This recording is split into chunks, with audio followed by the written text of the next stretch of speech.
Welcome to DCL 501. This will be a short introduction to shortwave radio propagation. By the time you're done listening to this, you'll have an idea how radio waves manage to go so far around the world. The first thing we must talk about is the ionosphere. It's this layer of our atmosphere that can absorb and reflect radio waves. Here's the dictionary definition of ionosphere. Now, in radio, we define it to be the area between about 30 miles up and 300 miles up.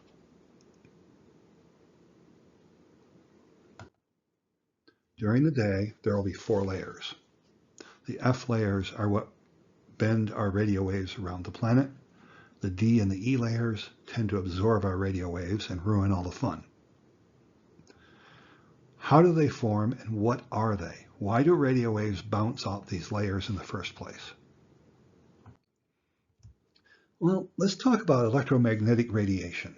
You're familiar with AM radio, I'm sure, which is a very low frequency, or really kind of low frequency, and the wavelengths are pretty long.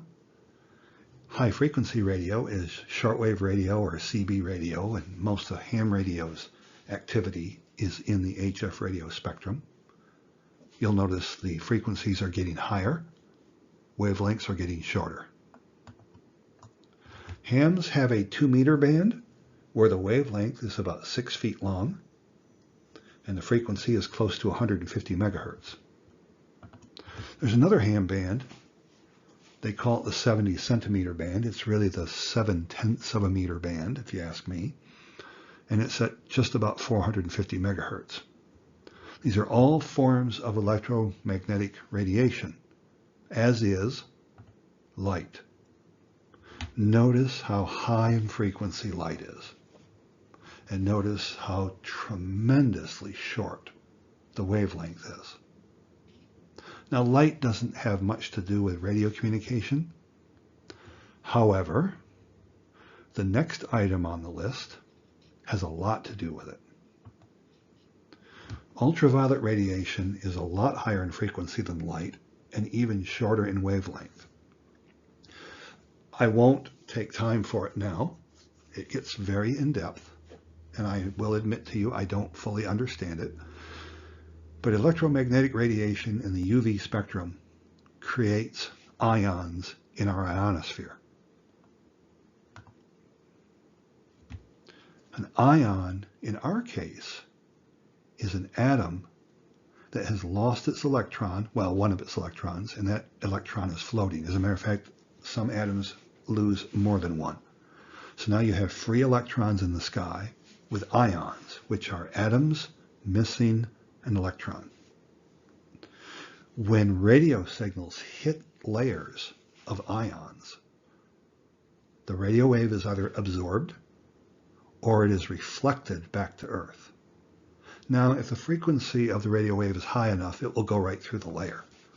But for our purposes, the lower frequencies of HF radio, our signal is either going to be absorbed by this layer or reflected by it.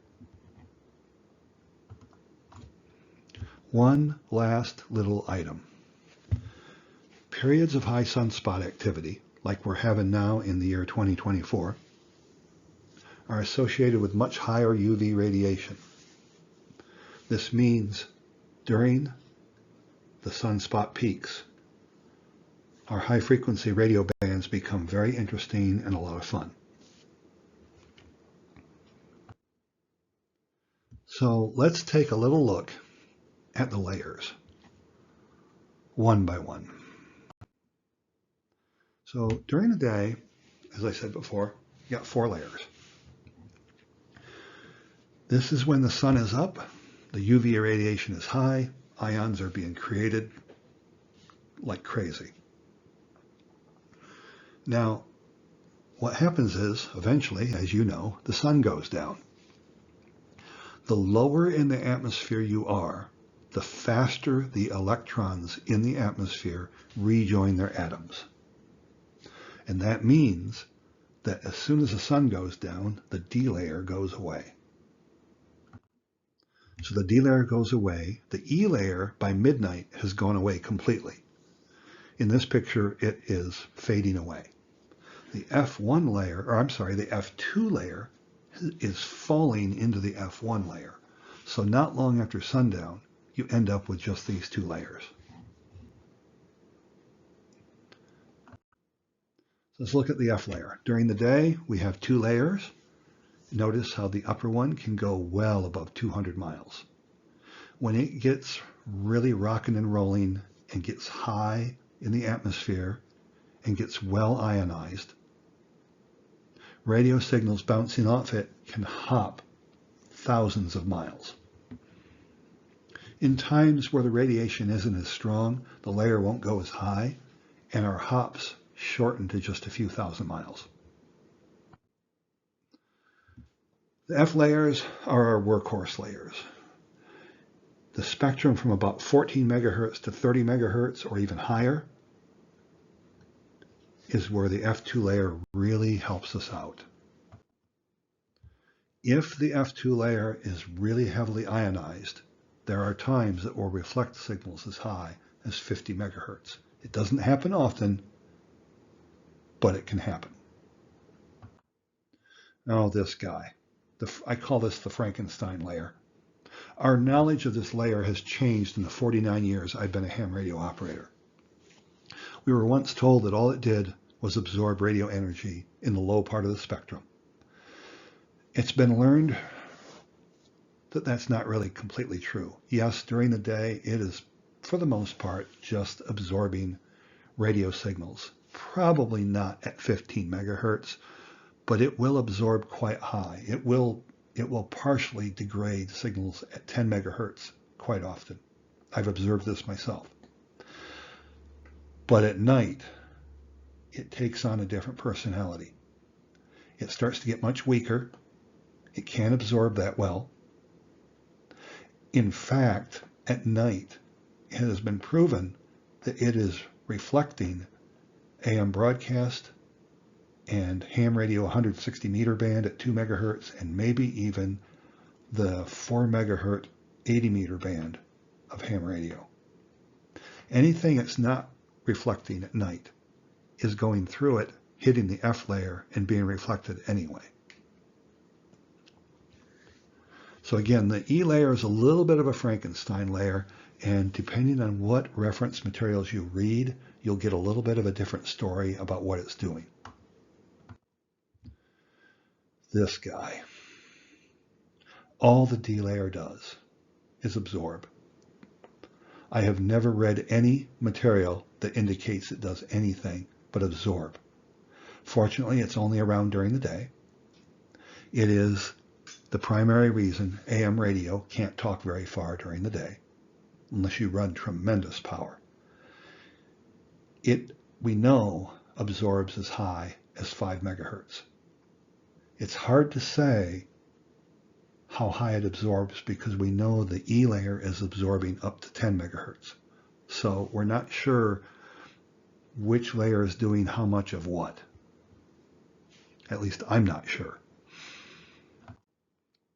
So those are the layers, but let's take an even deeper look at our two absorbing layers, because they really kind of have a lot to do with how far radio signals go, because they're the ones that stop radio signals from getting to the F1 and F2 layers during the day. So here's our two absorbers, and here's our D layer. This is the only layer that dissipates completely at night, and we know that it dissipates quickly upon sunset. In fact, in the winter, when the sun doesn't get very high above the horizon, say in Michigan or Canada, you'll hear AM broadcast stations at 3 in the afternoon that you won't hear during the summer when the sun is up high and the D layer is fully formed. So the D layer is kind of a precarious layer. It does absolutely nothing for us as far as propagating radio signals long distance. It is the mechanism that stops the lower frequencies from propagating during the day. This layer is why 80 meters, for example, is only good for what they call NVIS work during the day. And I'll talk about NVIS in a minute. The E layer. As I said before, the E layer is said to, at night, reflect AM broadcast, which is medium wave, and perhaps 80 meter signals. Oh, and 160 meter signals. During the day, it's pretty much just an absorber, and it absorbs pretty high, up to 10 megahertz or so. Again, it's kind of a Frankenstein layer, if you ask me, because it does both reflect and absorb. So let's see what we can learn about the D layer and how it absorbs. Frequencies from below the AM broadcast band up to maybe 40 meters during the day, when the D layer is there, are going to be greatly attenuated. Now, notice how long the wave stays in the D layer on the way up and on the way back. Frankly, if this is an 80 meter signal during the day, it's not going to survive to get to station 2. Or if station 2 is transmitting, the signal is not going to make it to station 1. It's just not going to.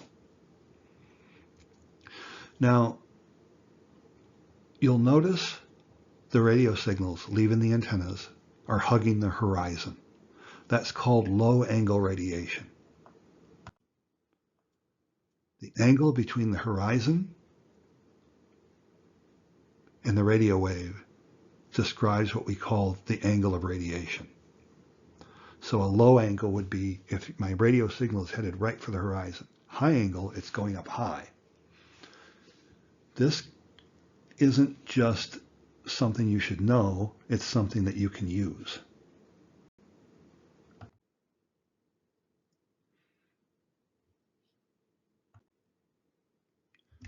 To be clear, if I've got my Yagi antenna pointed toward the horizon, I'm emitting low angle radiation. If I lean the antenna up toward the sky, we would call this high angle radiation. If I go nuts and point the antenna to the sky, I'm now doing NVIS. We'll come back to this. So here we have our attenuating signal. But this does not affect the higher frequencies. If I'm on 10 meters here, I'm fine. It'll work really good. But if I'm on 80 meters during the day or 40 meters during the day, the signal cannot tolerate being in the D layer for that long. The D layer means that we can't use medium frequency like AM broadcast or the lower HF bands during the day. So you would never dial up 80 meters or 40 meters during the day because you can't talk to anybody, right? Well, of course, that's wrong. Those low frequencies during the day can save the day in times of disaster. Say you're in the mountains and your UHF radio just can't talk through the mountains, but you want to talk on the other side of the mountain. Well, why don't you do this? Why don't you get on 80 meters and point your antenna toward the sky, or put the antenna very low to the ground, which will make it radiate toward the sky. That's called near vertical incidence skywave propagation. You're sending your skywave almost vertically. And the reason it works on 80 meters during the day with the D layer, look at the short distance the signal has to go to get through the D layer on the way up and on the way down. It just doesn't spend enough time in the D layer to be severely attenuated. It is attenuated, yes it is, but not severely. This is the neat, clever thing about the D layer. We can get around it, and because the D layer is there, we won't have interference from high-powered stations thousands of miles away. During the day, you can hear your local operators and your emergency management people. So if you're going for a ham radio license for disaster relief, don't stop with a technician license. Get the general license so that you can be part of this. Well, thanks for watching, and now just a few final thoughts. So if you would just keep in mind, the F layers are our workhorse layers as far as reflecting our signals a long, long distance. The E layer can be somewhat helpful at night. It's somewhat hard to tell if you're bouncing off the E layer or the F layer at night, especially if you're on the lower bands, 160 or 80. I suspect a lot of propagation at night is E layer. Primarily the E layer there is a conduit for AM broadcast and maybe 160 meters. Now the D layer, well, it does nothing but absorb AM broadcast through about 5 or 6 megahertz during the day. At night, D layer is gone. The higher the sun's UV output, the better off we are, to a great degree. However, remember that if you have a lot of UV output, while it's true the F2 layer will be really going good during the day, the D layer and E layer are going to be absorbing the lower frequencies more. At night, things get a little weird and interesting. I didn't say bad, just interesting during times of high UV output. Now, things can get a little crazy, especially near the sunspot peak, with geomagnetic storms and flares and all this kind of stuff. If a solar flare overexcites the D layer, we can actually have radio blackouts. It can get to the point where the D and the E layer will absorb everything we send, up to 30 megahertz even. That's the mechanism behind a lot of the radio blackouts we've experienced here in the first half of 2024. Now, this has been a really quick look, I know. DCL 502 is going to be kind of a lab episode.